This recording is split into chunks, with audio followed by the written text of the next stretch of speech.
నటనలోనూ డాన్సుల్లోనూ పాత్ర ఎంపికలోనూ తనదైన రీతిలో దూసుకెళ్తున్న మెగాస్టార్ తనయుడు రామ్ చరణ్. నటుడిగా నిర్మాతగా సినిమాలతో బిజీగా ఉన్న ఆయనకు అరుదైన గౌరవం దక్కింది. ఏషియా విజన్ మూవీ అవార్డ్స్ 2016లో పబ్లిక్ ఓటింగ్ ద్వారా జరిగిన ఈ పోటీల్లో Ram Charan youth icon award సొంతం చేసుకున్నారు. ఈ నెల 18న షార్జాలో జరిగే కార్యక్రమాల్లో అందుకోనున్నారు.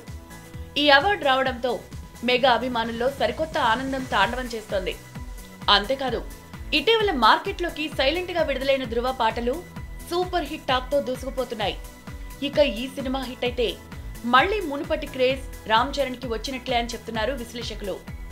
రామ్ చరణ్ ఈ సినిమాలో చాలా స్టైలిష్ గా ఉన్నాడని, కాప్ గా తన క్యారెక్టర్ కి పూర్తి న్యాయం చేశాడని, సినిమా ఖచ్చితంగా అంచనాలకు మించుంటుందని ఫ్యాన్స్ అభిప్రాయపడుతున్నారు. ఇక సురేందర్ రెడ్డి దర్శకత్వంలో తెరకెక్కుతున్న ఈ సినిమా డిసెంబర్లో విడుదల చేసేందుకు ప్రయత్నాలు చేస్తోంది చిత్ర యూనిట్.